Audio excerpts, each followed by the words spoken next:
Patty, I absolutely love spending time with you and having just little chats about things that we're experiencing with the women that we come into contact with. And there was a really big question on my mind and yours as well, with different people that we've worked with. And that big question is, um, how can I be all I want to be when everyone else is trying to hold me back and sticking with mediocrity? And I have personal experience of that. There are so many roles I can go back and recall what I went through in order to try and go from one role to the next and try and push for promotion. But I can remember being told, Teresa, don't do that. You'll never be able to accomplish that. Why are you always working harder than everybody else? You're making us look bad. And that for me is probably the opposite of what I want our women to do. I want us to lift each other up and not push each other down. And that was when I made the decision that I wasn't going to let people continuously step on my dreams and on what I really was aiming for, because my story. And if I had allowed people to stop me from reaching for that dream, I would be in a very different place today. And that's the same with many people that we have worked with. Until they recognize that what other people are trying to prevent you from accomplishing, that's their issue. They have something there that is wanting them to not progress. And so therefore, if you're trying to progress, it steps on their toes. So it's forgetting about those individuals and trying to find a way that you can keep focused. But nothing great was ever achieved without enthusiasm. And if you aren't enthusiastic about your life and your career and your projection or your trajectory, you're never going to get anywhere. Yeah. So, Teresa, what was your strategy to rise above that using your brilliant star plus? What did you do? I mean, what were the actual steps? Because I know many women experience this. And as we've talked about a lot, as an entrepreneur, I've been so fortunate to really be able to set my own standards. Although I have, as you know, because you know enough about my life and my professional life, there have been many people who have tried to cut me down, but it never mattered because I was my own boss. I was the sort of the captain of my own vision. So what did you do to get from that person to who you are today, where clearly you live according to your standards and there is no mediocrity hanging around you? So what did you do? What tools can you give the women listening to us? And I was just thinking about that, and I probably focused on three things. The first one that I had to actually take advantage of was recognizing that I had a problem that was stopping me from achieving what I wanted to achieve. So it's looking at your life and understanding if you are stuck, and that's what a lot of women feel when they get to this sort of juncture in their journey. They're stuck and they don't know how to get over that hurdle. You've got to recognize that hurdle is a problem that is stopping you. And that's what I was able to do. I was able to recognize that if I stayed the way I was, things were never going to change. And I recognized the issue wasn't just what was going on in my personal life, but it was what I was not doing in my professional life to get past it. So identify that block that is stopping you, that is getting you stuck. And once you do that, then it's the second step is to look for somebody that believes in you.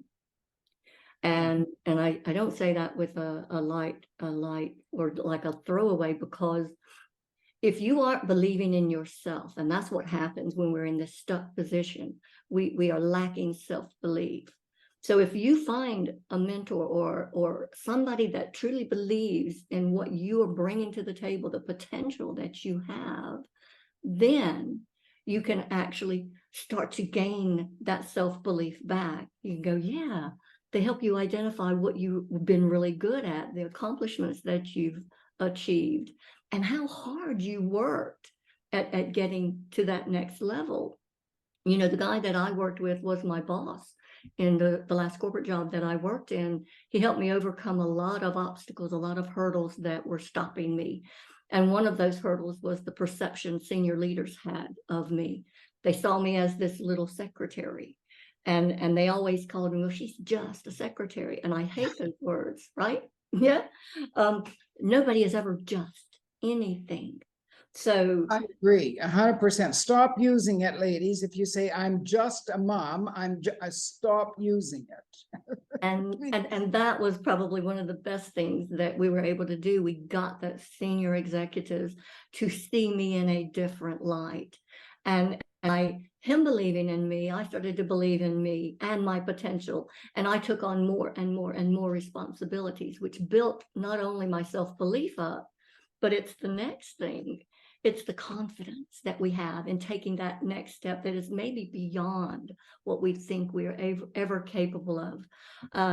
I remember going for a role in the group technology within BT. It's like the senior execs area where they wanted to put on showcases. They called me a senior innovation manager. And when I applied for that job, one of my what I thought allies went and spoke to my boss, and he said, you know, Gordon, is she really capable of doing this? And exactly. And I didn't know this until after they gave me the job. But the reason I got that job was because of what he said on my behalf.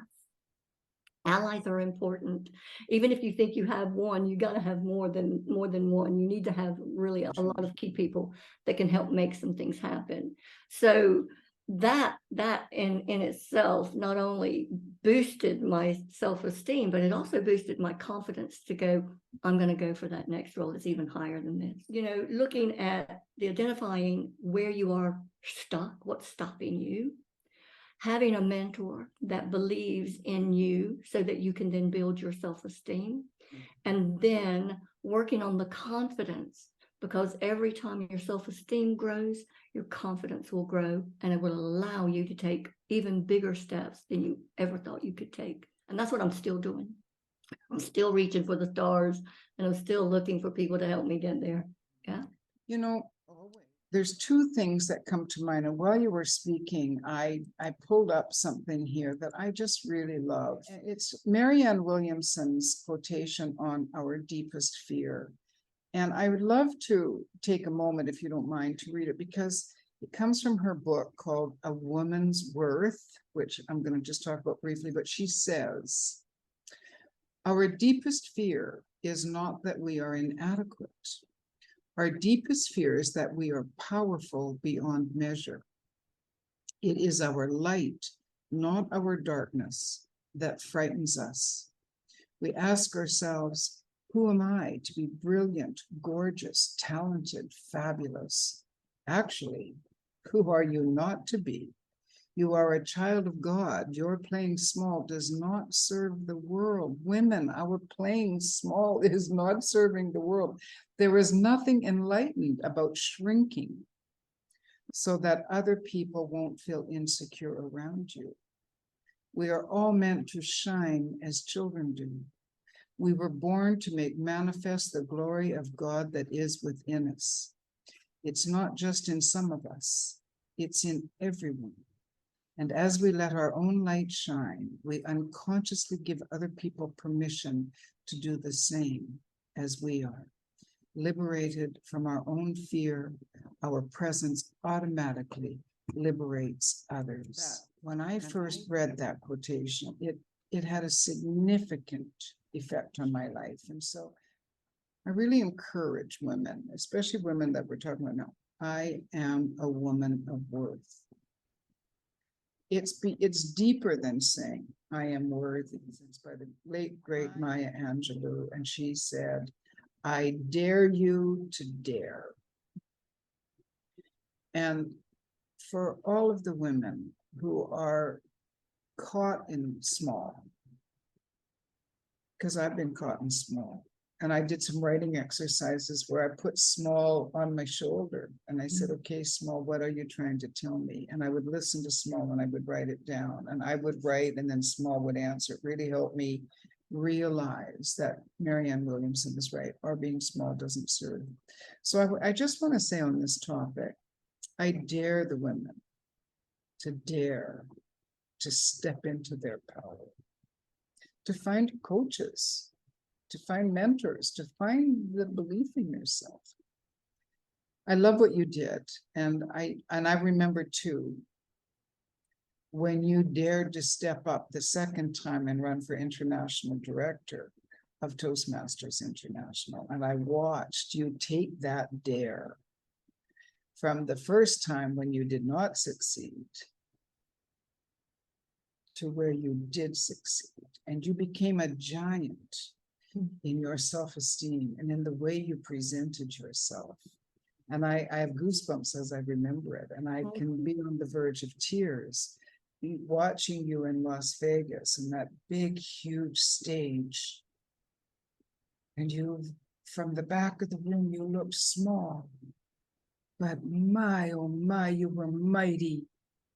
And you won that huge audience. And you became what you dreamt to become, because the previous 2 years you realized you're playing small did not do it. And I watched that was I love you recalling that, because it brings me right back. I can absolutely remember walking on that stage to deliver that 2-minute speech, and I recall people saying to me, my God, Teresa, that was a walk of power, because I was like striding up there onto that stage, because I had done exactly like you said, stepped into my power and walked the walk. And if I had not done all the work prior to that, I could never have owned the stage the way I did then. I could never have done the job they elected me to do. And this is something that I want people to really realize as well. You can win all those elections or competitions, but if you have not put the work in, you will never be able to step into your power. So if I had been elected that first time, I would never have done on the board what I did the second time, right? Yeah. And it is coming down to the ability to be aware of yourself, looking at yourself, seeing what you missed that first go around, and lesson that you learned from that, and how you're now going to apply it going forward.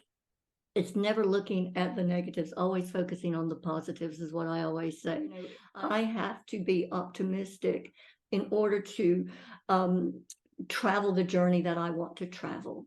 If I were not optimistic, if I always looked for the things that were going to go wrong, I would never take the first step.